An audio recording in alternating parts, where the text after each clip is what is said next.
Welcome to another episode of Inspired Voices. My name is Oliver Riera, and this is Rody. That's right. How you doing? Doing good, man. How are you? All good. Thank you for the invitation. Absolutely. We've talked a couple of times, not a lot. A few times, yeah. Mostly when there's like a lot of music and a lot of big noise happening around, and I keep seeing your stories, your Instagram and stuff like that. And I feel like you do a lot. You're everywhere as a musician.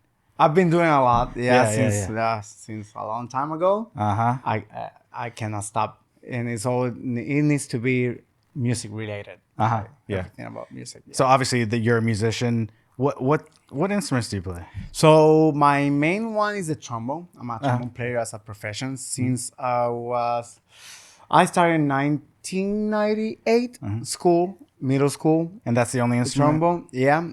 And well, I play other instrument like basic stuff just to teach them. But I always say like trombone is my instrument. Yeah. So let's start from the beginning, man. Where are you from? I am from Puerto Rico. I was born in Ponce, that's in the south. And I was raised in Jayuya. Jayuya is a really tiny town in Puerto Rico. It's right in the middle of Puerto Rico.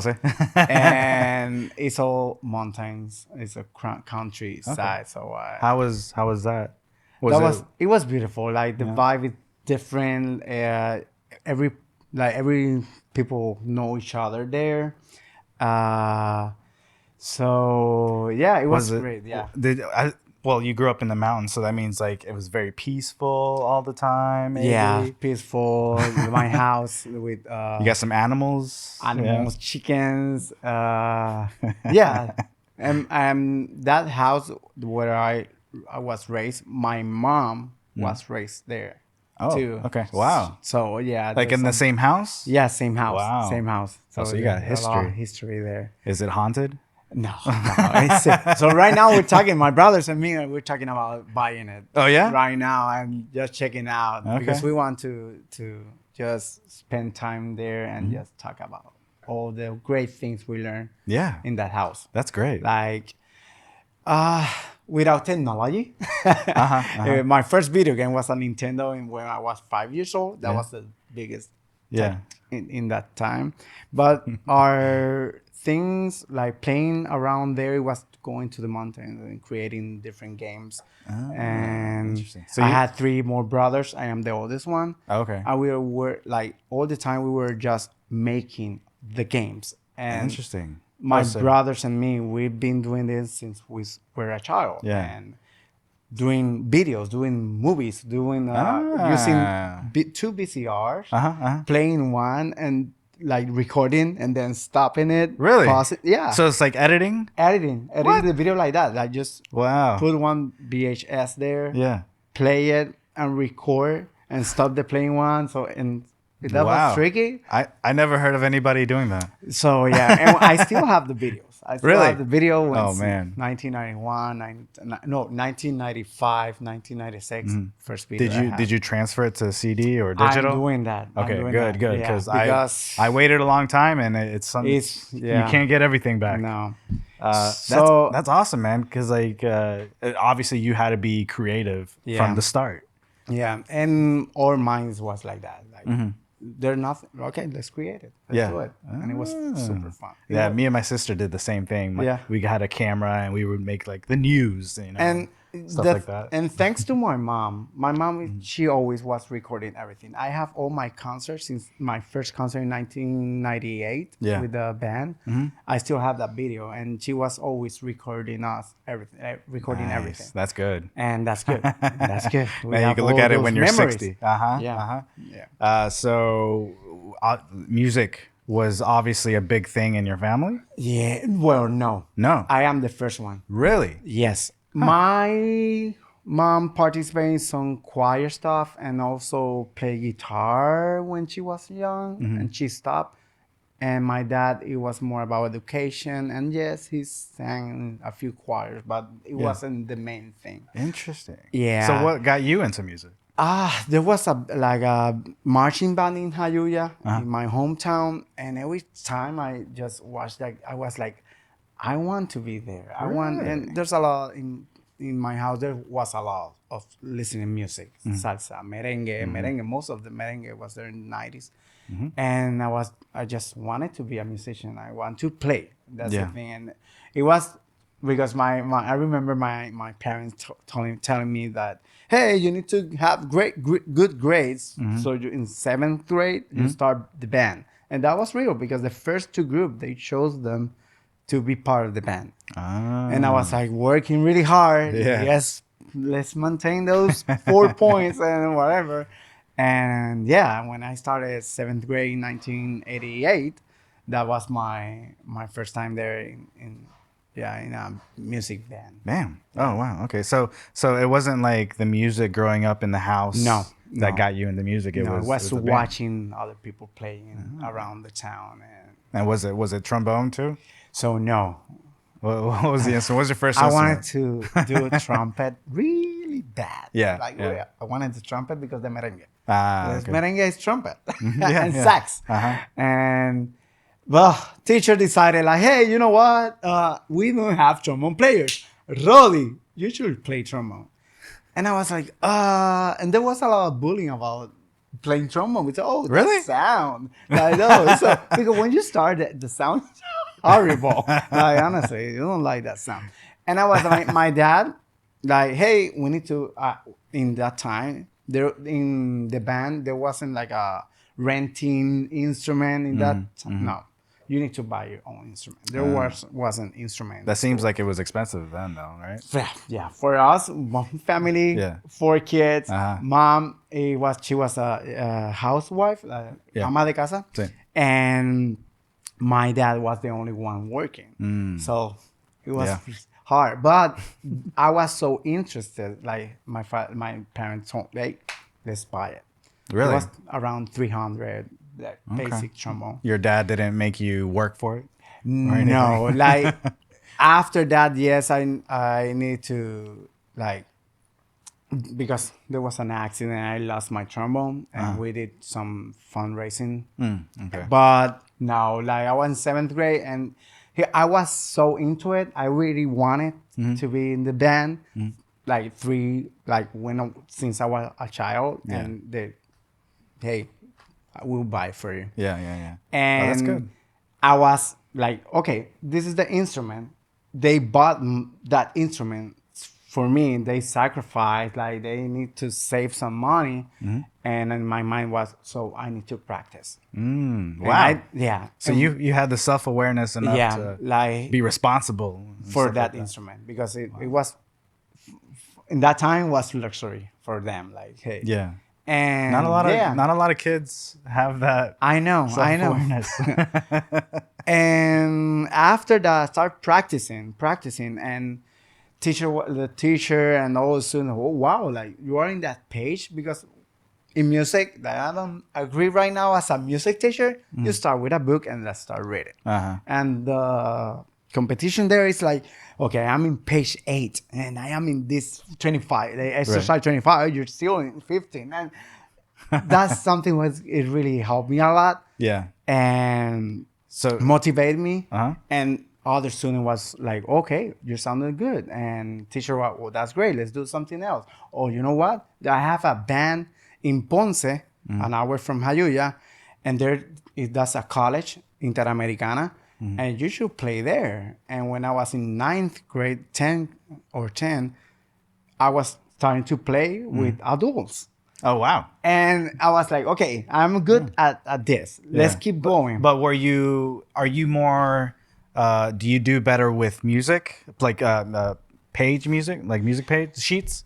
Or do you more listen? So I started as like reading because we started like that. And that's how they used the curriculum they use in America. Yeah, right. And yes, after that, like when I started in the conservatory in the university, there was still music, reading music.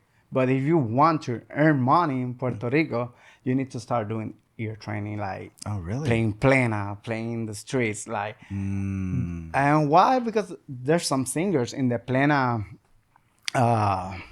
environment and the plena, el ambiente de plena is like, that's a folk music from Puerto Rico. Yeah. 5 people with hand drums, panderos, and a singer. And believe me, you don't want to ask the singer in which key we are. No, you know what? They won't call you. Yeah. Oh, they won't call you it's back. too much. You know what? You gotta feel the rhythm. But you need to listen, follow me. Uh-huh. If you cannot do that, so sorry. But there's another one. Yeah. So you were in the band first, and then how long before you started kind of venturing off to different bands and stuff like that? So 2004, I had the chance to go to France to a folk music tour. Well, hold on. How did you get that? There was a school in Aguadilla, and Aguadilla is in the west. Yeah, the west. And there were students from around the island. They travel twice for every 2 weeks. Friday, Saturday, and Sunday during the weekends, and you stay there. It was like a art school, like teacher dancing school, music school, and it was great. We learned a lot of stuff there, and we had the opportunity that they invited us to go to France for it was like 50 days. Was it the France. whole band? The whole band is like a tiny. They did from the band. They did like a small ensemble, salsa ensemble, bomba and plena. So only the best in the band, kind of something thing? like that. Okay. Yeah, and then there were the dancers, and everyone they told about that great news. I was in like it was my senior. I was in senior. Yeah. And my prom night, it was before the really? the trip. It was crazy. I was Did you go? Did you go to the prom?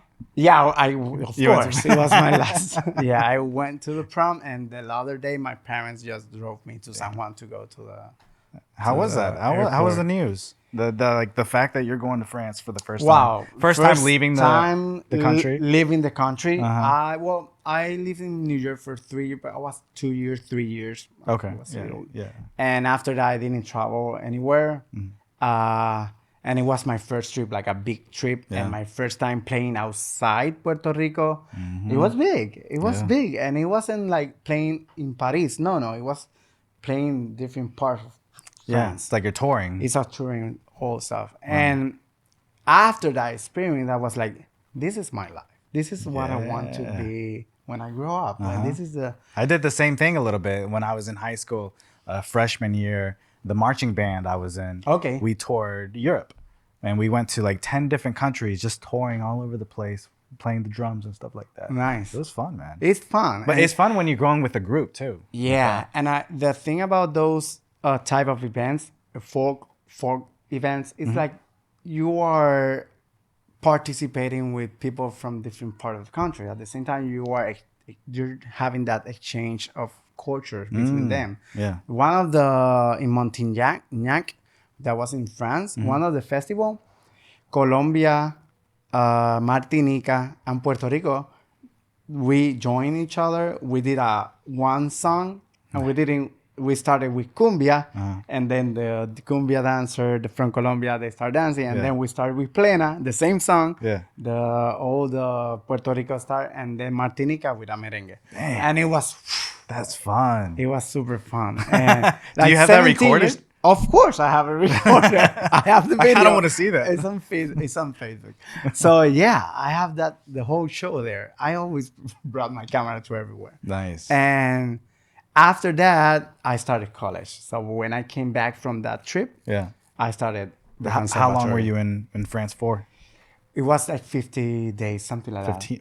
that. 50. 50 days? Yeah. That's a long time. That's a long, yeah. Damn. And for the first time, it was like, of course, I had a blast. Yeah. Yeah. Wow. So is that something that you got paid for too, or no?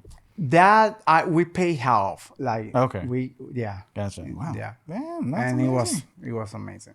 So then after France, you went back to Puerto Rico. I went back to Puerto Rico on August, like mid-August, and I started right the away conservatory. college. Yeah. Oh, College. conservatory. Okay. And all the conservatory, it's a big switch doing salsa, plena, bomba to classical music. That was a big thing because in Jayuya, I was like trombone player. Yeah, I'm killing it. Bada bing, bada boo. When I started the conservatory, I was like, what I'm doing here? Like, yeah. And after 2-3 years, I was like, okay, that's why I'm here. The discipline, there's a lot of stuff like that. You learn a lot of stuff there. I just take a lot of stuff. I started in classical with piano and stuff like that, and I got really good. But my mind was like, "Oh, I'm doing this for like 5-6 years, and I never switched genres. I never switched to Latin music or anything like that. So I got bored and I stopped." Yeah, that happened. But I think in the my way you did case is switched. It switched, and I was understanding a lot more about the music, what I'm doing, what those kind of genres came from, because there's the root of the music. Did you find that out later on in life or while you were? While I was doing that. Really? Yeah. Okay. I didn't like, for example, Beethoven. I took a whole class about his 9 symphonies. And I was like, I didn't know anything about Beethoven. And when I started analyzing those symphonies, I was like, wow, it's like step by step, analyzing everything. Yeah, because every single note is important. It's important. And he's telling something. And it's all about what we do art. It's like showing all those emotions and then I started to this is why we do emotions, music. Yeah. Interesting. Yeah, and there's a lot. We can be the whole night talking about that. But yeah, I did that 2004, and I finished my bachelor degree in 2009. And this is all trombone, no? Or is it trombone and education? And education. Yeah. Okay. All right. After I finished the first thing I say, graduation. Wait, hold on. Before you graduate, while you were in school. You were in school working with music, right? But did you have a band outside of that? A few of them. I play with a lot of bands. They call me, but most of them were batucadas and plenas. And I started working with a company, SAC Entertainment. And how I can tell you, like this company, if there's they're gonna do a salsa orchestra for one event, a wedding, I'm gonna be the trombone player. If they're gonna be doing a plena, I'm gonna be the trombone. And sometimes it was playing with the orchestra and then plena and then batucada. So it was like a full-time job. Yeah, I didn't know they had companies like that. Yeah, entertainment, all about entertainment. I started with them in 2000 and maybe 9, 10, something like that. I stayed with them for 12 years. Yeah. Was that like a kind of thing? There was a lot of work and doing like Christmas. Oh yeah. That's a full time. Starting on at the end of October after Halloween. And ending on the end of January with the Fiesta San Sebastián. And it's full. Like you're playing starting at 8 a.m. doing parranda in different companies, buildings, and finishing 2 a.m. Wow, man. And go back again. I think you're the first musician that I met that's like his whole life was music. Yeah. And like working, and it's even beautiful working. And it's hard. Like again, you need to be there. Like you start listening to a band or those plena singers and hey, can I play with you guys? Just show up. What you do? Hey, I am Rody. This is my number. Just let me know. Were you always were you nervous at all? So my first time I was like, there's some videos. I started in the airport playing and thank one of my friends, like my colleagues in the conservatory, Randy. He asked me, hey, do you want to play in the airport Tuesday, Thursday, and Saturday, just receiving people from around the world? Let's do it. And I started there, and it was all by ear. And there where I learned, like, hey, I need to start doing my ear training. And that was my school, the plena and the Latin stuff. Because I was still doing classical. I sounded classical. It was like, what are you doing? Like, just play that horn. But that was my playing at school in the airport. Yeah. Okay. So and after that, people just share your name around. Hey, I have Rody. I need a trombone player. Hey, Rody, and that's how it works there. Nice, man. So the passion just drove you to those different places, and it worked out. And getting back to folk music, because I stopped a little bit for a couple of years when I started college, because classical music. Yeah. And I started with that. When I went to France, it was folk music.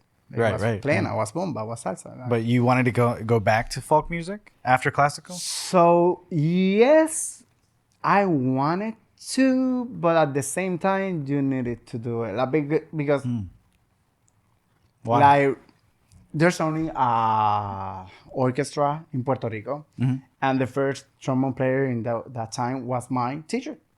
So to have his seat.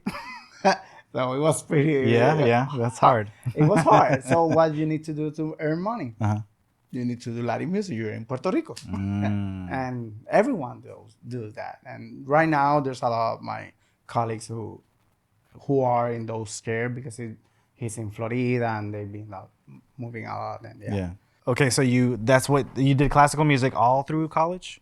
Yeah. Okay, so all right. I would have thought that they like taught you different styles, no? So that started like 3 years later. They started to do jazz in the conservatory, because the vision was only about like the last year of college. Like the last semester, 2009, I started to take some big bands, some jazz, and I took one semester with Omi. He was a jazz player. He's in New York right now. Great trombone player. And I was because I needed to. I needed to wait. I'm doing what? Why did you need to? Because I was into classical right now. Yeah, there's a lot of improvisation and everything. That's another esquina, like another thing we need to. Okay. All right. Nice. So what happened after college, man? After college, I mean, you were just working pretty much, right? I was working those time, and I finished with my degree with being a trombone player, performance, and also it was music education, but I was also a performance. And I didn't want to be a teacher. I'm 22 years old. I'm not ready for this. Right. And I started to play more, and start to travel a little more with the same group from France. Oh, really? We did a mini group, like nice. Yeah, because you were all there in Puerto Rico, no? And we started traveling to Spain, Egypt, Turkey, Belgium, doing the same thing. Really? Playing in different festivals. How did you get those gigs? So it's the same group. That school from Aguadilla, they closed, and some of the students, the choreographers, we talked and we said, like, let's keep doing that, because she was receiving the invitations.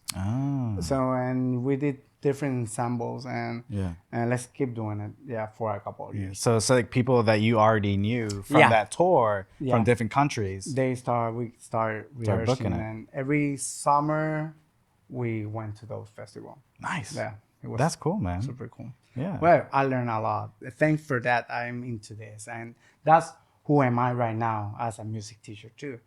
Like teaching to the students all this kind of experience. Yeah. I mean, the more experience and the more culture of different cultures that you have, the better overall you're gonna be. Right? And that's why I didn't want to start like a teacher when I was 22 years old. I needed that experience. I wanted to play. I wanted to be a musician.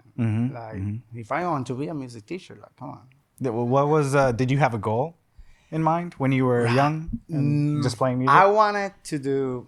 I wanted to keep studying, doing the master's degree, doing the PhD, whatever. Because of my house was like, you need to study. You need to study. If you don't study, you don't want. And after bachelor degree, I was like, wait, but I want to, like, have a quality life. Like, I want to, not only on the book. I want to experience the thing I want to learn. And I just stopped. I didn't want to study a lot.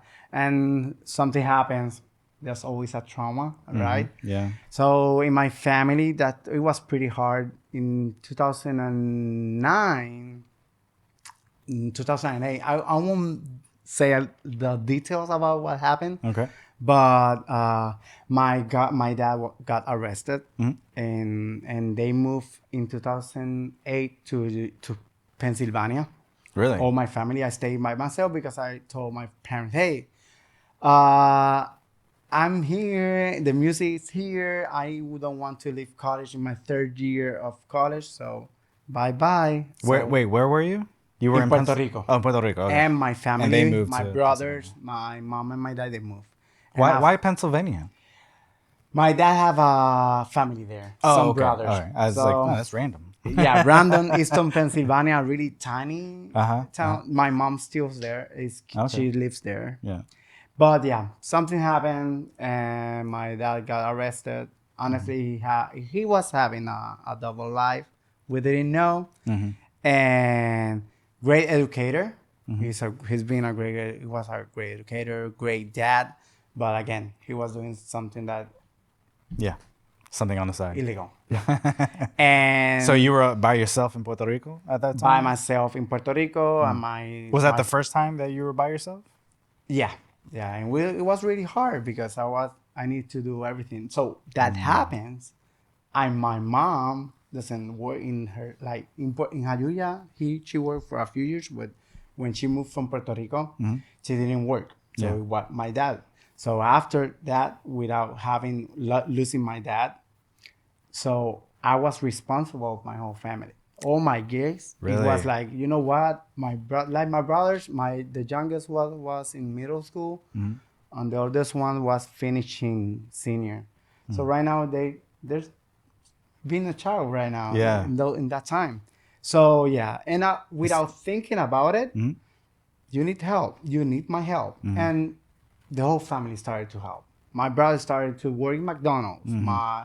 And because we need to survive, we didn't have anything. You have no choice. No choice. My mom cannot send us money. She doesn't.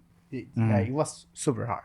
Wow. But at the same time, it helped us to be more independent. Like this happens, let's work it out. Yeah. Like I don't want to fail. And sometimes there's a lot of people. I'm talking this right now, and my first time I talked this so open was in the last year during a podcast. But it helps because my life around I was in this bubble about saying to people, I'm okay, I'm happy, there's nothing happening to me, and people were like, he's okay, but one day I had a discussion with one of my directors. But hey, I need to pick you up. You don't have car. You don't have everything. And I started crying. And hey, this is me. This is what's happening right now. I'm doing this because I need it. It's not because right now it's not because I am just having fun. It's like I need this to survive, to eat, and also so my family can survive, too. Yeah. Yeah, I remember one of my I will never forget this day. It was Christmas after what happened to my dad. My brothers telling me, oh my God, this Christmas we won't have gifts. We won't have gifts. It's gonna be really, really sad because we love Christmas and we celebrate every time. Yeah. And I just called my mom. I just sent her, you know what, this is gonna be the first Christmas you can have a lot of gifts. And I sent all my budget, my savings. You know what? This is for my brothers and for you, Mom. And when they just wake up and saw everything packed, like a Home Alone thing, they were like, they started crying. They knew it was me. And now we always help each other. Oh, that's good. After that, I love my family and my brothers. Yeah, you guys seem really close. Support, they're always being there for us.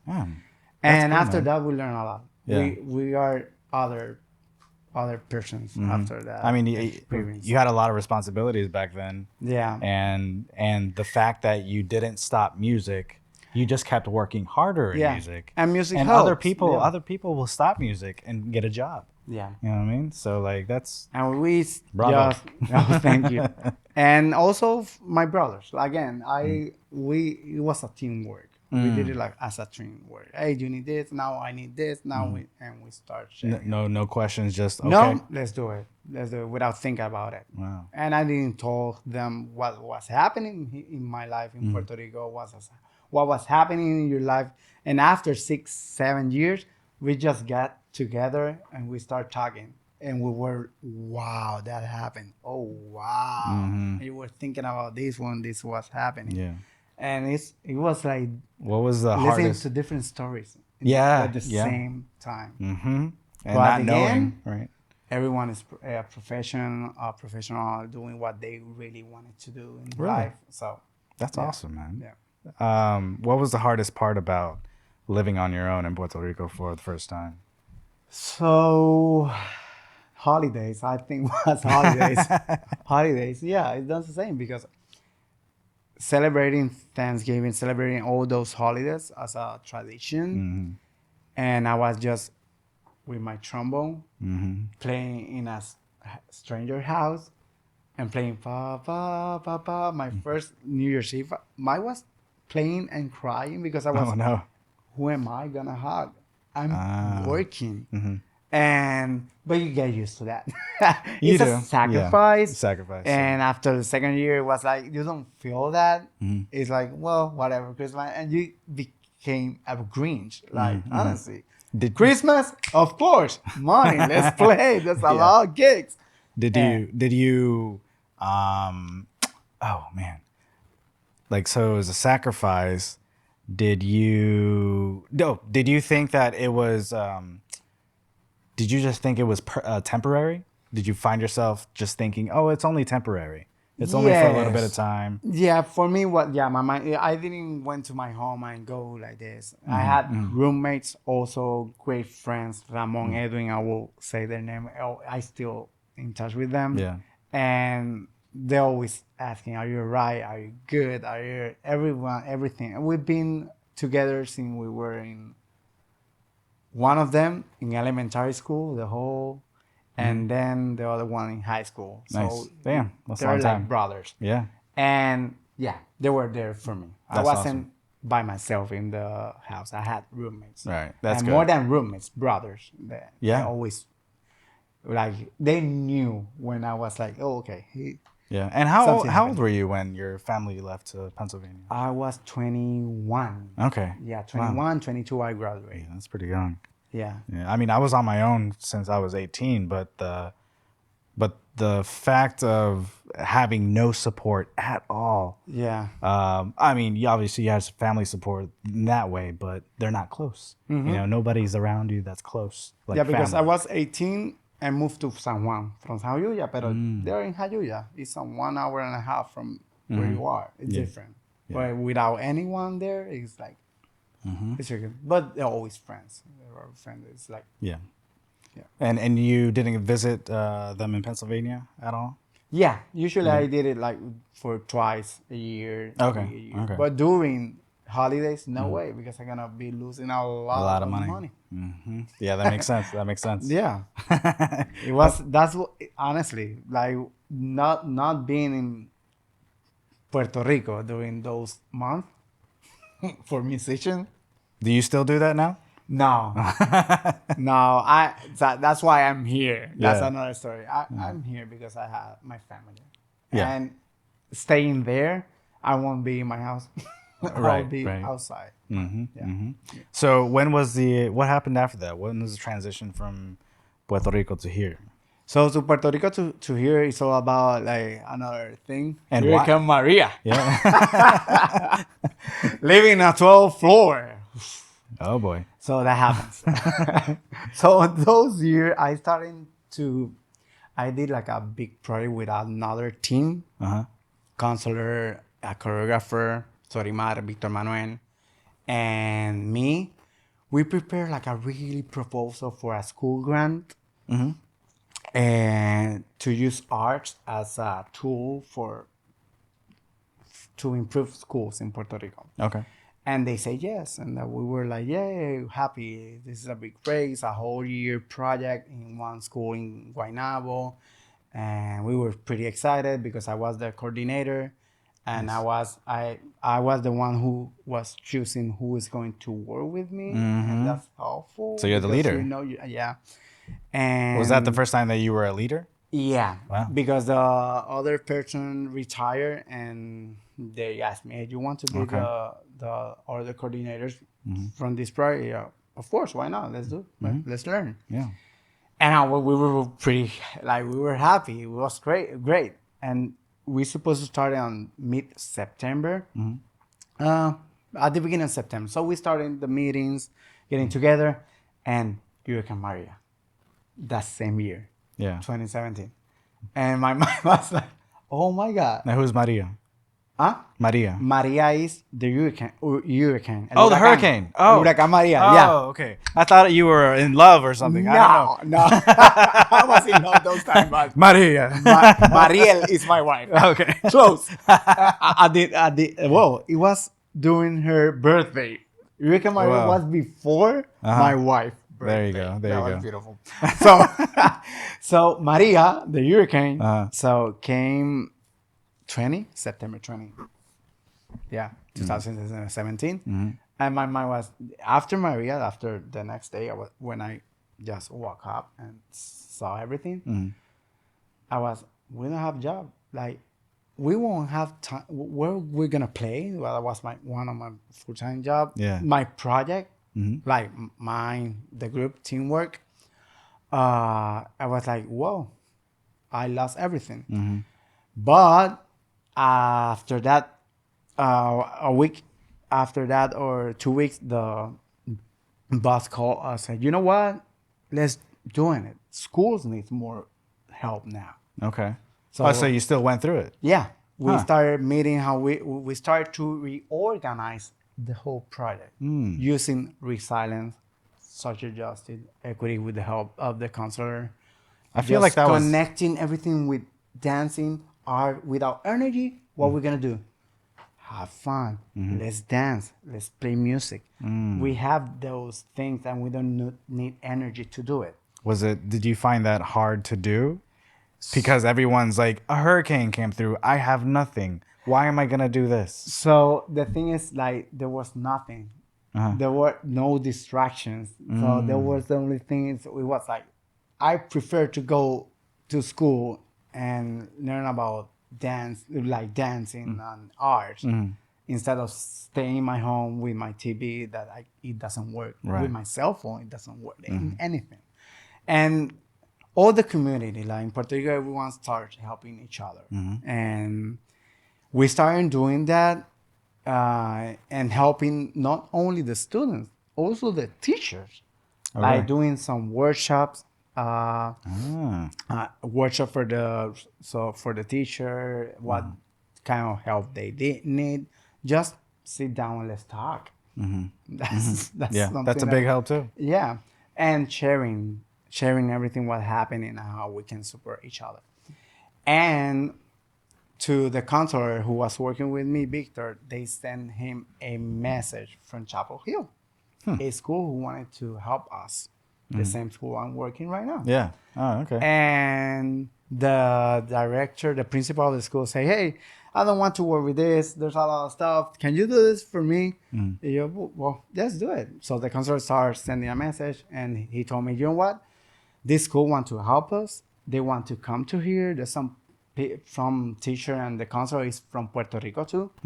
They just want to see the school, give us some money to help and supplies, like material for the kids. And they came.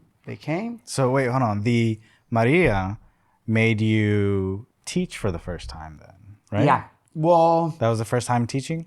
Yeah. Because you had the workshops. Workshops and some music with it. Yeah. Okay. So I started around there. Like 2 years before, I didn't say like full-time teaching because I was doing like a 1 hour. I didn't want to teach. I was like, Nah, not yet. careful, but I was doing like because I started my master degree in education, and it wasn't making sense if I was doing a master degree without teaching. So I started doing like 1 hour teaching in a school. Okay. And Okay. and in my defense, okay, I'm teaching. I can do my master degree. I'm now. done. Hey. And yeah, and when I started doing that, and yes, it was about education. So that those years I started more about into the education time. And when they came from Chapel Hill, they saw all the school. We received them with the whole school dancing bomba puertorriqueña for them. Nice. And they joined us. And the principal, like when they came back 3 weeks later, she sent a message. Hey, what do you think about doing the same project here in Chapel Hill for 1 week? I was, hey, this is a whole year project. Like, and I say yes. There you go. Without telling my. Well, that means that he came down there. He saw the performance and everything, and what was going on. Emily. Oh, she. So she. and she saw everything. It seemed like she really, really loved it. And because she thought the school I'm working right now, the school I went to do the workshop, it's a bilingual one. So she thought about, hey, there's a lot of students they're gonna identify themselves with them, how they're doing the whole thing, and for her it was like a normal thing. Like we needed to do it because they needed to help. And usually we underestimate a lot with. This is not enough, and this is important. My mind in particular was like, this is not enough. I need to do more. This is not enough. That's a lot of like that Latino mentality, right? And for them was like, what? Like, and one I always gonna remember this. You're unicorns. Like it's hard to find people like you. The whole group, like it's so hard to find people like you. Yeah. And yeah, I was like 20. Wait, she said that to you? To us, to the whole group, to all the team. Nice. And I said yes, and we came here in 2018 during Hispanic Heritage Month. Oh, nice. And we did a whole workshop, not only for the students, but also for the teachers. Nice. So we did a workshop for teachers talking about how we did it in Puerto Rico after Hurricane Maria. Did you always speak English? Like growing up and stuff like, did you learn My dad how to was a English teacher, and he was like, you know what? If you don't learn another language, it's gonna be hard for you. Yeah. Since I was a child. Okay. So all the movie was in English, and I really liked English when I was a child. That was and yeah. Okay. Nice. Still working with some stuff, but. So this getting better. Right. This was well, you visited your mom before you went to the Chapel Hill, no? Oh yeah, a few times. So you've been to America. Yeah. You've seen the whole thing. Yeah. After when I started college, I started traveling out here more. Okay. Yeah. So how was the Chapel Hill thing? The program. So the program The 1 week program. So the 1 week program was amazing. Yeah. Of course, I have videos, and we did a really big dance. That was Sorimar and Victor Manuel, and I did like drum percussion, bomba puertorriqueña, and they were all second graders, like 85 second graders dancing bomba at the same time, and it was beautiful. For everyone was like, wow. Yeah. And after 3-4 months. We got another email and they told us, hey, you know what? What we need to do so you can be our teacher in the school. Wow. And in that time, my wife was pregnant and I was thinking about moving from Puerto Rico, like before that, because I was like, if I stay here, I won't be here. Because I will need to play because that's... Yeah. You need to grow, no? Yeah. And also, my first idea was, okay, you're ending your master degree in speech pathologist, my wife. I would go when they call because they need a lot of bilingual speech pathology here in the United States. And for her, it was going to be faster. Yeah. Like getting a job. And I will stay with my son. No. So There it you go. happens backwards. Like they called me first in North Carolina and they told from Chapel Hill, hey, what we need to do so you can be our teacher. And I was like, well, you need to do this and this and this and this. And they say yes. Wow. And That's amazing, man. And right now my wife is working with me at the same school as a speech pathologist. Oh, really? It's like it was all planned. Really? After that. And wow. It was crazy because she started in Chatham County and the same principal, one of the speech pathology from that school retired and she just stopped everything and called my wife. Hey, we have the spot. And she started 6 months later. Wow. That's not a long time. Yeah. That's great, man. Yeah, and all this, it was great. And it was the great timing because my son was 7th month. And that in those times I wanted to do something different, playing something different because I was playing the same thing. Of course, I was playing well, but Like a different genre? Right now I'm playing with Huertas. That's a big jazz ensemble from 1930s song Django music. And not having this rush about this weekend I've been playing the other weekend also, and now I can spend the whole weekend with my family and travel and this quality time that I really wanted to have. Yeah. Why did you want to change genres and change the music? I was feeling a little stuck. In my professional, like my techniques, and I wanted to, and also I wasn't practicing a lot because I was playing, and when I went home, I didn't want to play. Like I was like, let's go back tomorrow. We're gonna play again, and now I have more time to sit down, play for me, make music like just for me. Yeah. Like having time. So that's what you did to get out of the stuckness? Yeah. You just played for you only. Yeah, and again, it was fun, and I was still playing there in Puerto Rico, but in my mind, like for me, I didn't want that. I just I need a new chapter in my life. Yeah. What kind of music did you start playing when you were figuring that out? Here, I started with a trombone quartet. In some trombone players, I met one of them with Cache. It's a salsa orchestra, Billy Weiss. And he told me, you know what? You play classical, right? Yes. Let's do a trombone quartet. And if musician who knows like chamber music, like those little small ensembles, helps you a lot with the tuning. Like only 4 people playing the same instrument, so you need to you need to be blend, and that helps you a lot. Really? How?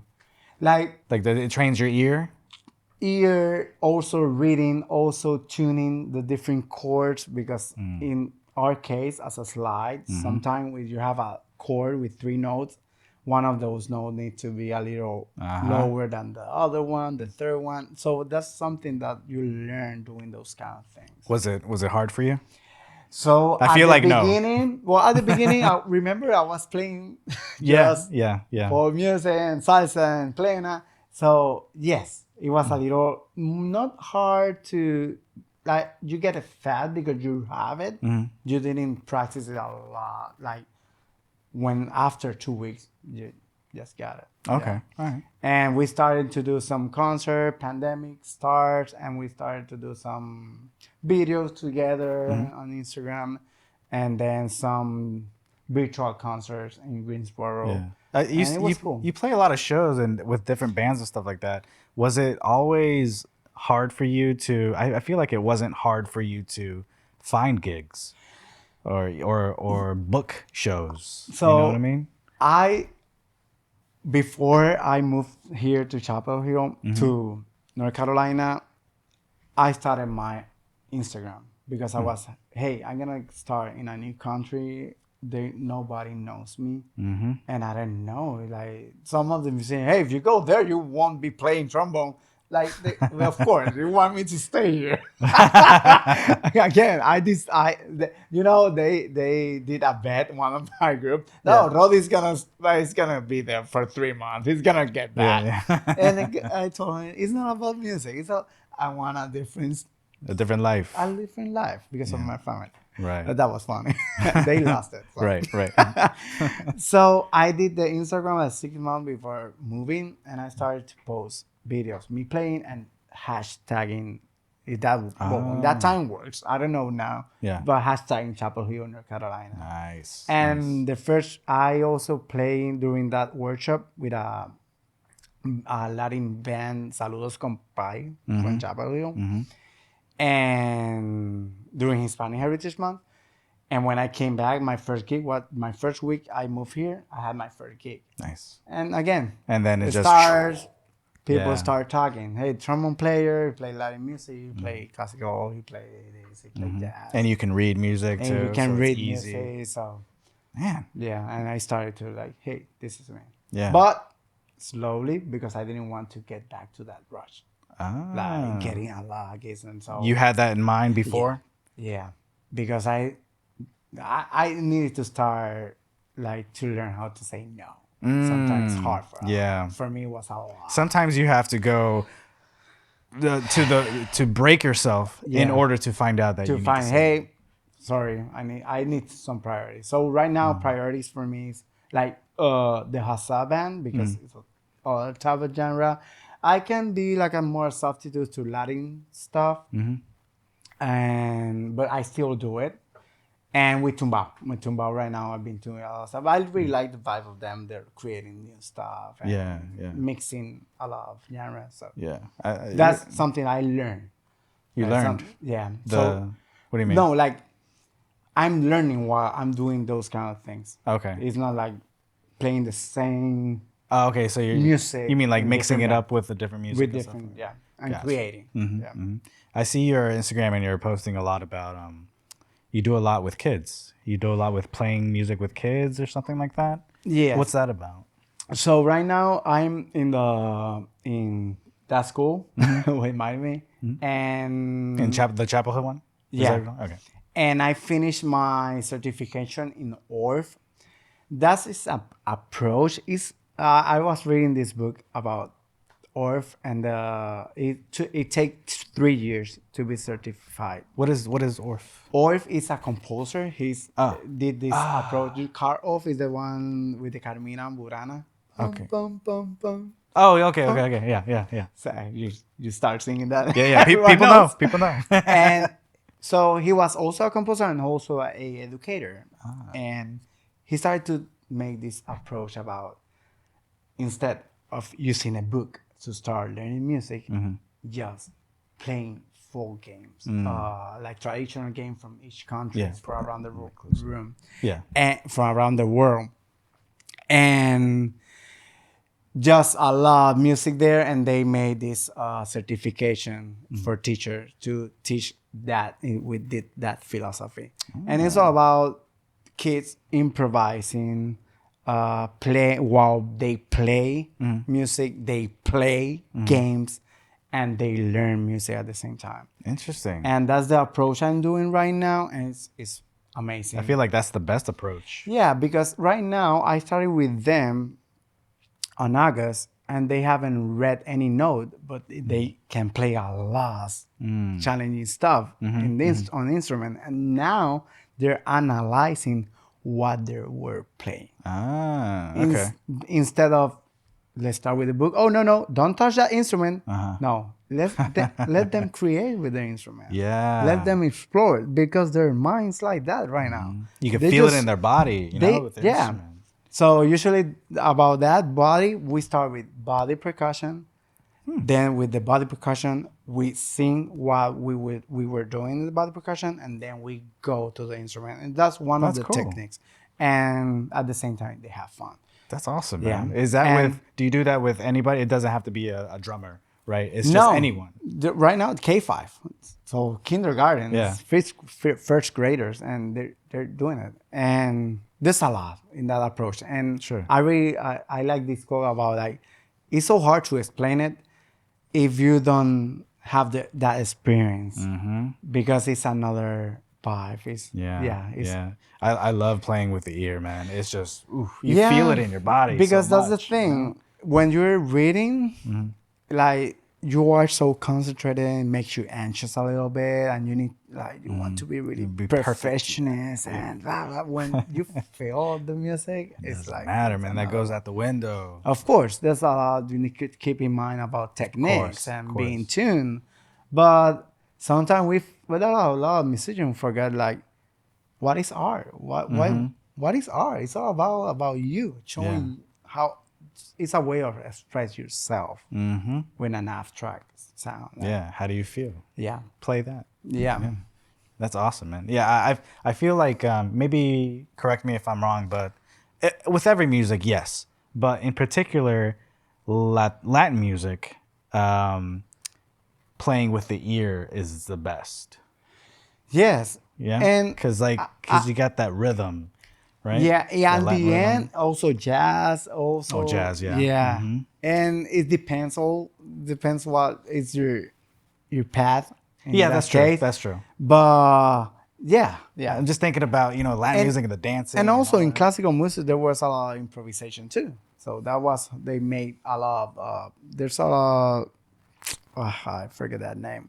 But that's how you compose. You start improvising, and then you organize those sounds, and then okay, and then you analyze it. Yeah, it depends. Yeah, I feel like it's hard to improvise with classical music because it's a big band, no? Yeah, there's some improvisation, but they're reading. Oh, okay, gotcha. That's why. Yeah. Okay, like a section here. Okay, now you can do whatever, and you can do it well slowly. It's called cadenza. So those kind of stuff is like cadence. Cadence. Okay. Yeah. Gotcha. Yeah. Right. Nice. Very cool, man. Yeah. I like what you're doing. I really Thank do. you. Yeah. What's going on right now? Just tumbao. You're teaching. Tumbao, teaching, practicing more than ever. Really? Because the whole thing. You know about that, right? No.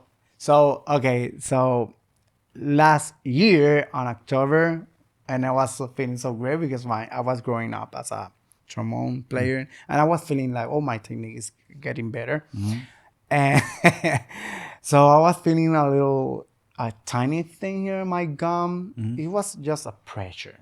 When I was playing higher notes, I was feeling a pressure, and I already had a crown, so I was oh my god, another crown.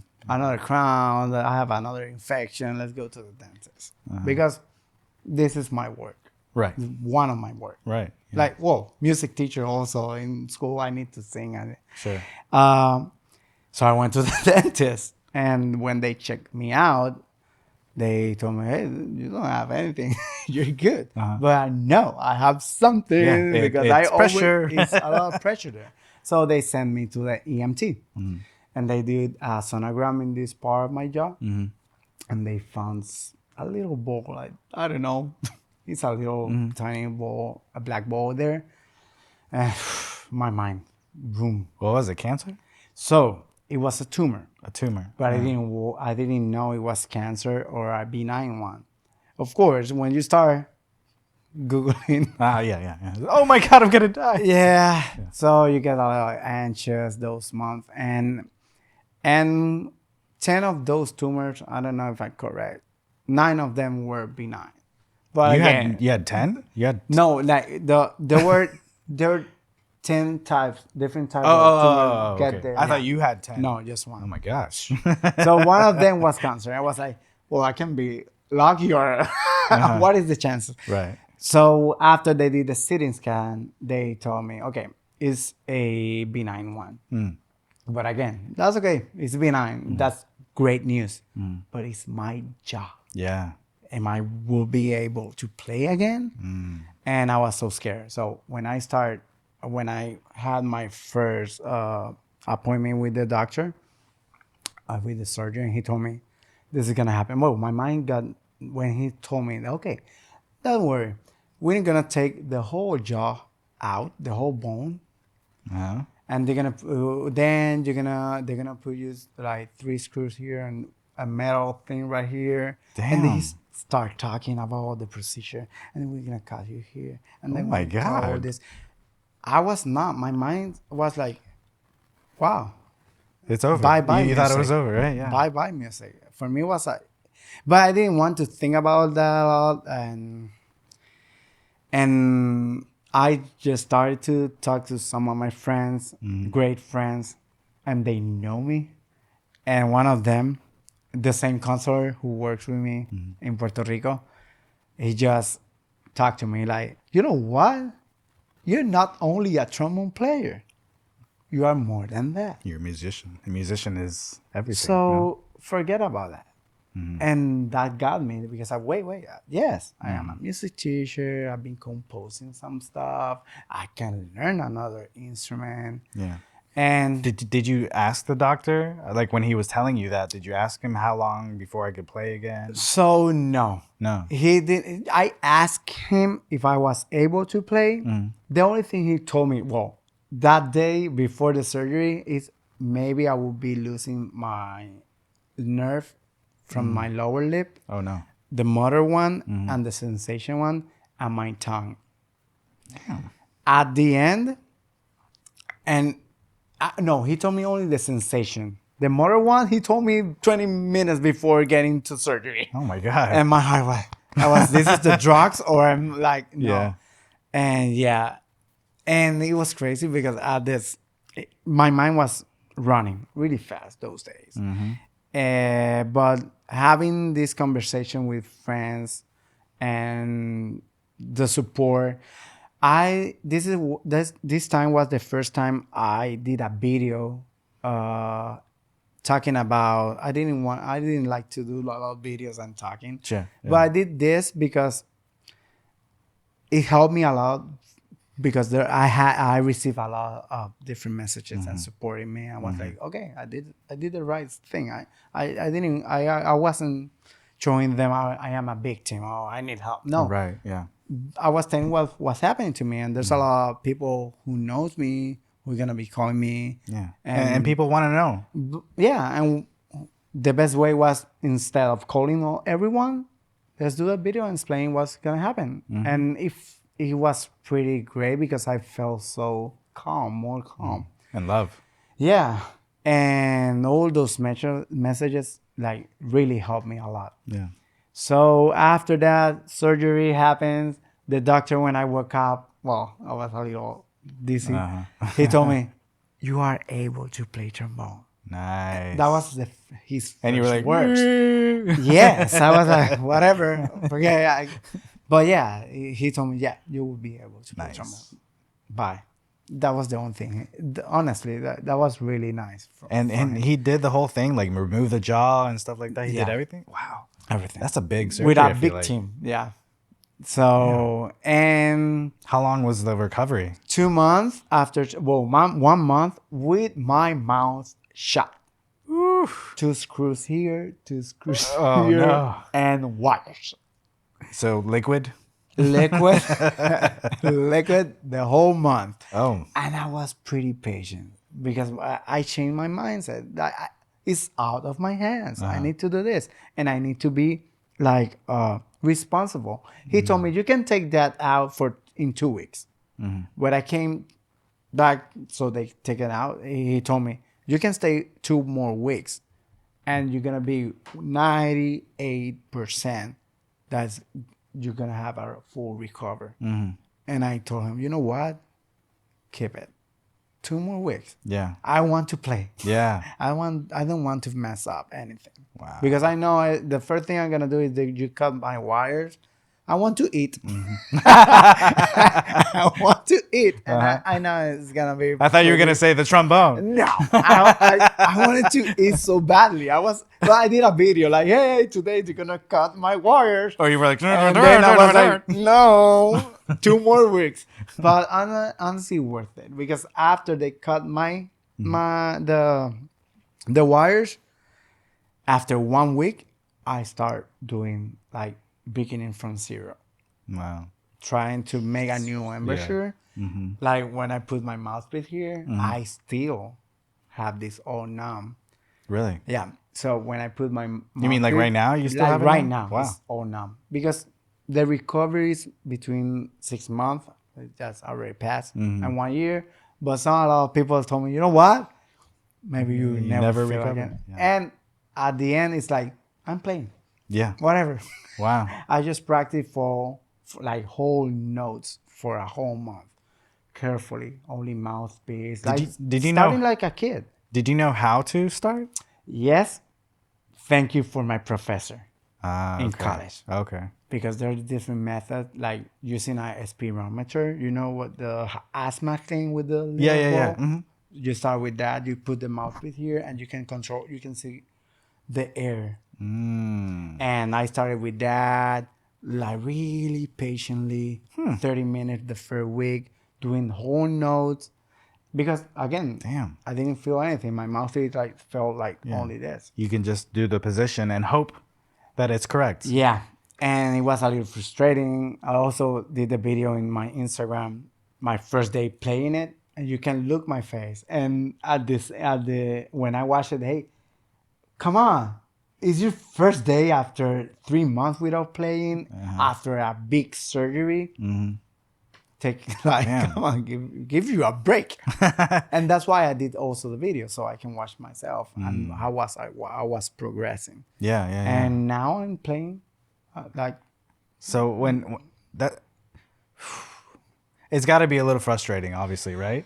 So Yes. like, And it was like that, like after 3 or 4 months, because I stopped playing a little bit for 3-4 days, and when I pick up the trombone, I started to feel a little pain here, and I was like, "Oh wow, again!" And I noticed that I cannot stop practicing. At least 5 or 6 days per week, 30 minutes, like 30 minutes, 1 hour. I need to yeah, you need to make practice. music with the trombone. Yeah. Like usually every day. Yeah. And that's good. Again, I'm practicing. And yeah, I got a little frustrated like in the middle of the surgery. Oh, I'm sure. Yeah, because I was like, I don't get in those higher notes because I was scared to force myself And do something wrong. and do right? something wrong because then and now I feel my new my new normal. Yeah. And I'm more secure about everything. Do you feel stronger than before? I feel stronger than before, Okay. honestly, because like the necessity, like being able to, like I need to practice is giving me the chance to get better every time. Yeah. And it's helped me a lot. And I'm also motivated, like, oh, wow, I'm doing this. You know, the good thing about that is Yeah. that it forced you to go back to the basics Yeah. and Like, retrain the basics. I'm more mature. Yeah. Because when you are 18, 19, you are not getting a lot of stuff. That was my case. And now that's how we do it. That's why my professor told me, do it like this way and you're going to reach everything. And Nice. Very cool, man. Yeah. Very cool. I like it. That's it, I That's guess, me. right? Yeah, that's you. That's awesome, man. Yeah. Any kind of like, are you traveling now still, or are you just kind of keeping it? just here? keeping right here, Okay. like having like spend time with my wife and my son.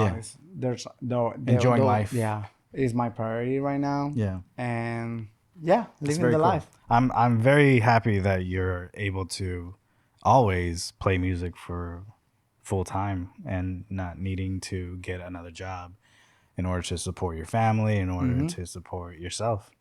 And that's a big move. That's a risky move. Yeah. And you pushed through and good things happened. Bravo. Thank you. Yeah. Thank you for having me. Absolutely, man. Yeah. Thank you.